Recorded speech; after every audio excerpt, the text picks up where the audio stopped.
Today, I want to speak to you on a powerful truth that is both comforting and deeply transformational. God is the author and the finisher of our faith, of our purpose, and of our lives. Before your name was ever spoken by human lips, it was already written on the heart of God. Before your parents even thought of you, God did. He saw you, knew you, and loved you long before you ever stepped into this world. Psalm 139, 13 through 16 beautifully declares, "You formed my inward parts. You covered me in my mother's womb. In your book were written all the days fashioned for me, when as yet there were none of them." This means your life didn't begin at birth. It began in the mind of God. You are not a product of circumstance, nor a result of randomness.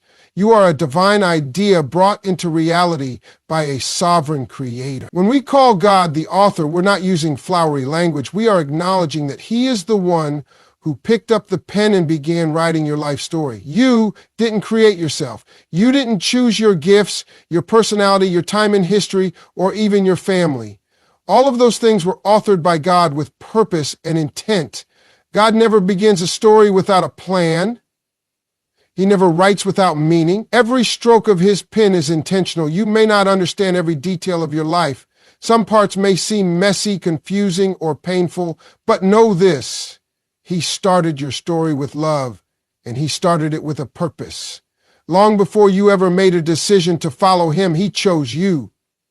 Ephesians 1:4 tells us He chose us in Him before the foundation of the world. That means God initiated your journey not based on your performance, your qualifications, or your efforts, but because of His grace, His will, and His deep desire to be in relationship with you.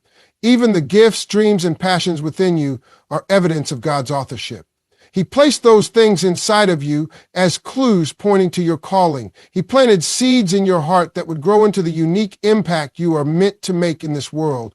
And while life may take unexpected turns, none of it is outside of His view. God didn't just start your journey and step away. He continues to walk with you through each page, each chapter, and each season. One of the most comforting and awe-inspiring truths about God being the author and the finisher is this: He knows the entire story. Not just the beginning, not just the moment you're living in right now, but every chapter, from the first word to the final period, is known by Him. Isaiah 46:10 says, "Declaring the end from the beginning and from ancient times the things that are not yet done, saying, My counsel shall stand, and I will do all my pleasure." This verse reveals that God exists outside of time.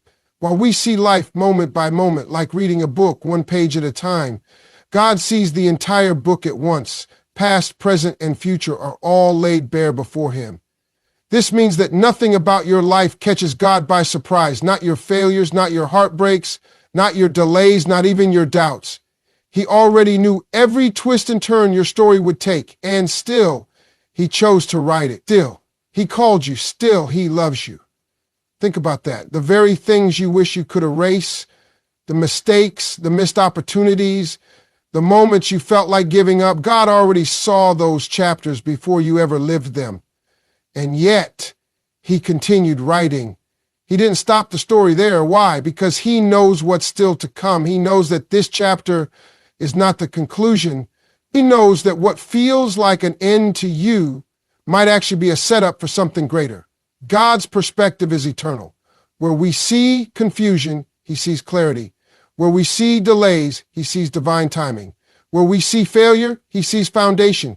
He knows why certain doors closed. He knows why some prayers are still unanswered. He knows why you had to walk through that valley or carry that weight, because He also knows what's waiting on the other side of it. In Jeremiah 29:11, God speaks this promise: "For I know the plans I have for you, declares the Lord, plans to prosper you and not to harm you, plans to give you a future and a hope." Notice, He doesn't say, "I'm trying to figure out a plan." He says, "I know the plans." That means His blueprint is already complete. The design of your life, the calling, the healing, the breakthrough, the restoration is already known by Him. And just like a master storyteller, He weaves every thread, even the painful ones, into a beautiful tapestry. You might not understand the chapter you're in now, but God does. And not only does He understand it, He's already written what comes next. In every great story, there are chapters that thrill us, chapters that challenge us, and even chapters that break our hearts. But in the hands of a master author, every chapter serves a purpose. And so it is with your life in the hands of God. We often find ourselves questioning the difficult parts of our story. Why did this happen? Why did that door close? Why am I stuck in this season for so long? But the truth is, God doesn't waste a single moment of your life. Nothing is accidental and nothing is without value. Every season, every struggle, every success, and even every silence, they are all meaningful pieces of a divine narrative. Romans 8:28 is one of the most quoted yet deeply powerful verses in Scripture. And we know that in all things God works for the good of those who love him, who have been called according to his purpose. Notice it doesn't say some things, it says all things. That means the joyful moments and the painful ones, the victories and the losses, the answered prayers and the unanswered ones. All of them are being woven together into something beautiful, something that brings glory to God and growth to you. Consider Joseph's story in the Bible. Betrayed by his brothers, sold into slavery, falsely accused, and thrown into prison. From the outside looking in, it would seem like those chapters of his life were filled with nothing but tragedy and injustice. But later, when Joseph stood in a place of authority and power, used by God to save an entire nation, he looked back and said in Genesis 50:20, "You meant evil against me, but God meant it for good." That's the power of divine authorship. God can turn even the darkest chapters into stepping stones for destiny. Sometimes the purpose of a chapter isn't visible until much later in the story. You may be in a season right now that feels dry or uncertain, but later you'll look back and realize it was preparing you for something far greater. Just like seeds grow in silence underground before they break through the surface, there are things developing in you that you can't yet see. Character, endurance, wisdom, faith. And just because a chapter is painful doesn't mean it's pointless. Sometimes the very things that hurt us most are the same things God uses to refine us, to shape us, and to bring us closer to Him. Painful chapters often birth powerful testimonies. Silent seasons often build spiritual strength. Closed doors often lead to divine redirection. Even the waiting has purpose. Even the wilderness has meaning. And even the moments when you feel like nothing is happening, something is happening. Because with God, no chapter is filler. No moment is wasted. He doesn't write meaningless lines. One of the most challenging truths we face as believers is this: we are not the editors of our story. We don't get to rewrite the past. We don't always get to skip ahead to the future. And we don't get to remove the parts we don't like. But we serve a God who is not only the author, He is also trustworthy. And when we let go of the pen, we make space for His perfect story to unfold. In the natural, editors are the ones who make changes to the author's work. They revise things, rearrange chapters, remove sections, and correct what they don't like.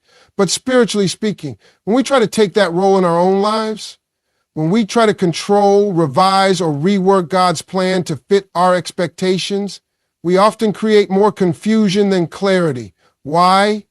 Because we're not meant to be in control of the narrative. We're meant to trust the one who is. Proverbs 3:5-6 says, "Trust in the Lord with all your heart and lean not on your own understanding. In all your ways submit to Him, and He will make your path straight."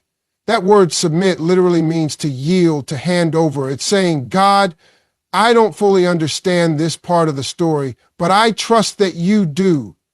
It's about surrendering not just the parts of life we don't like, but even the parts we think we have figured out. So often we want to change the script. We want to fast forward through the waiting. We want to delete the pain. We want to revise the past. But the very things we're trying to edit out may be the things God is using to refine us, redirect us, or release something greater through us.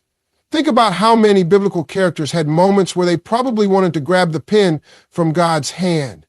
Moses didn't want to return to Egypt. David never planned to run from Saul. Ruth didn't foresee burying her husband. Paul likely never imagined writing half the New Testament from a prison cell. And yet all of them chose to trust the author, not edit the story. And because of that trust, God used their lives in powerful, eternal ways. Trusting God as the author means accepting that He sees what we don't. He knows what's ahead. He knows what we're being prepared for. And more importantly, He knows what would hurt us if given too soon, or what blessings would be incomplete without the right foundation beneath them. Sometimes God doesn't change the story, He changes us through the story. And in those moments, our job isn't to edit, but to endure, to keep reading, keep walking, keep believing, even when we don't understand the plot. There's a deep peace that comes when we stop trying to control everything and simply say, God, I trust your pen more than I trust my plan, because His pen writes with wisdom, with grace, and with eternal perspective. Your life may not look like the story you had in mind, but if it's in God's hands, it will be better than anything you could have written yourself. One of the most reassuring truths about our walk with God is this: He finishes what He starts. He doesn't abandon His work halfway through. He doesn't get tired, distracted, or overwhelmed by the complexities of our story. When God begins a work in you, He is absolutely committed to bringing it to completion, no matter how long it takes, no matter how many detours happen along the way. Philippians 1:6 says it so clearly, being confident of this very thing, that He who has begun a good work in you will complete it until the day of Jesus Christ. That word confident is powerful. It's not a weak hope or wishful thinking. It's a deep assurance, a knowing that the same God who started the process of transformation in you has no intention of leaving it undone.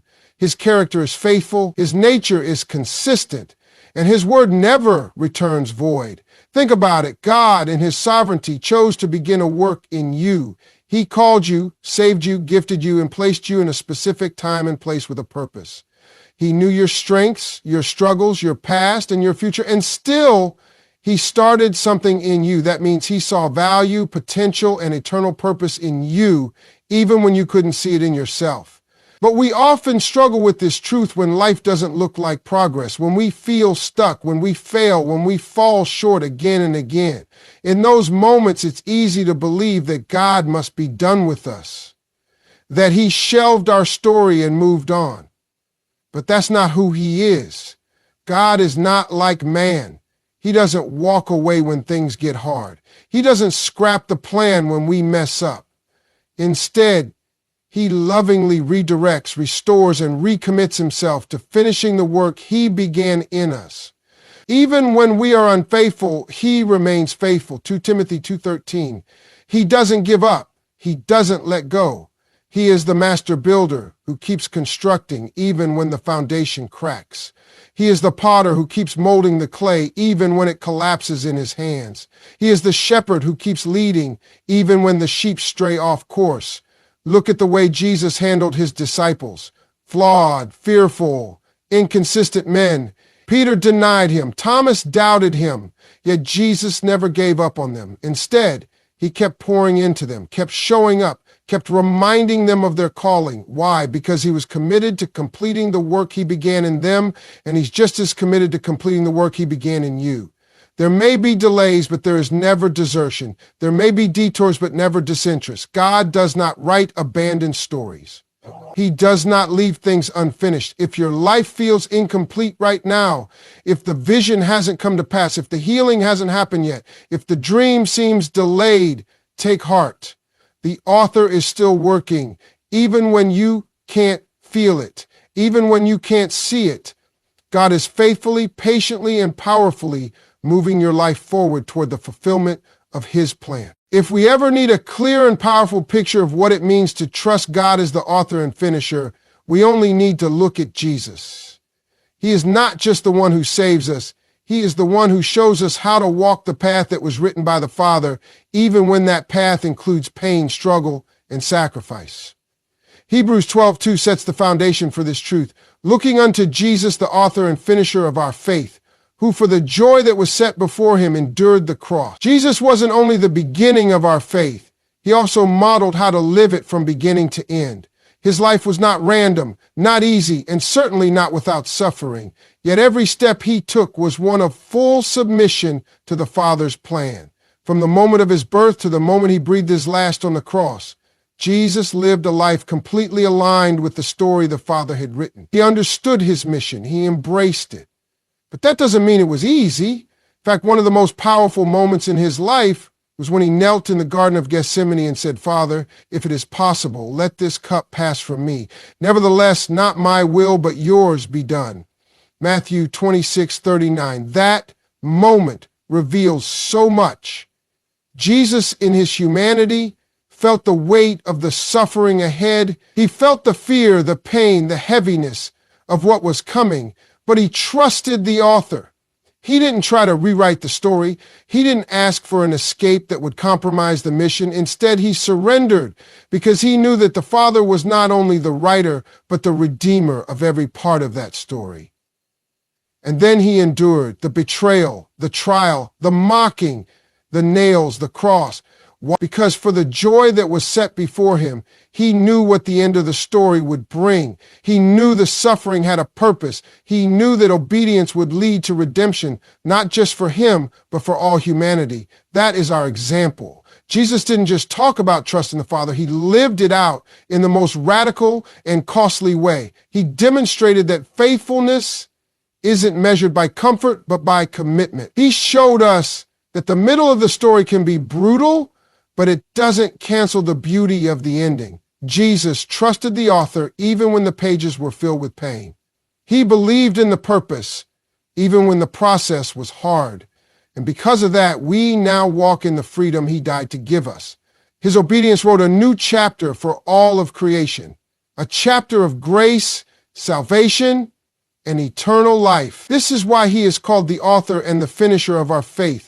Not just because he initiated it and completed it on our behalf, but because he walked the path of faith perfectly and showed us how to do the same. When we don't understand our story, we can look to his. When we feel tempted to quit, we can look at how he endured. When we are unsure of how to keep going, we can remind ourselves that he has already walked the road and he walks it with us still. One of the greatest revelations a believer can have is understanding that your life is not just about you, it's about God's glory being revealed through you. Everything you've walked through, everything you've survived, everything you've learned and overcome is a part of a greater story, a divine narrative that points people back to the goodness, faithfulness, and power of God. When God writes a story, he writes it with purpose, but also with audience in mind. Your life is meant to reflect his heart to others. Your journey is a testimony in motion. It becomes living proof that God still heals, still restores, still guides, and still redeems. And when people see what God has done in you through your victories, your scars, your endurance, it opens their eyes to what he can do in their lives too. Jesus said in Matthew 5:16, "Let your light so shine before men that they may see your good works and glorify your Father in heaven." That's the essence of a story written by God. It shines light, not just on your own accomplishments, but on the one who made them possible. The way you handle adversity, the way you keep your faith in the fire, the way you forgive, the way you love, the way you rise again and again, it all draws attention to him. Sometimes we want our story to be neat, clean, and polished, but some of the most powerful testimonies come from the messiest chapters. The chapters where you thought it was over, but God stepped in. The parts where you didn't know how you would make it, but somehow grace carried you. The places you were broken, but now you're whole. These are the moments that carry the deepest impact because they reveal God's hand so clearly. Paul in 2 Corinthians 12:9 shares a powerful truth that reframes the way we see our story. But he said to me, "My grace is sufficient for you, for my power is made perfect in weakness. Therefore, I will boast all the more gladly about my weaknesses so that Christ's power may rest on me." Paul understood that the strength of his testimony wasn't in how flawless he appeared, but in how faithful God remained, especially in his weakness. When your life becomes a platform for God's glory, you stop striving to impress others and start living to inspire them. You stop hiding your scars and start using them as reminders of God's healing. You stop seeing your past as a shameful secret and start recognizing it as a powerful part of your witness. Because God doesn't just redeem your story for you, He redeems it so others can find hope in it too. Even now, you may not realize how your current chapter is shaping someone else's faith. The way you keep pressing on, the way you choose to worship through tears, the way you continue to believe someone is watching and they're being encouraged. Your endurance is echoing louder than you know. And here's what's beautiful. When God gets glory through your story, He also gives you joy through the journey. There's a deep satisfaction in knowing that your life, no matter how imperfect or unpredictable, is being used by God to touch others, to shift atmospheres, to change lives, and to bring heaven's purpose to earth.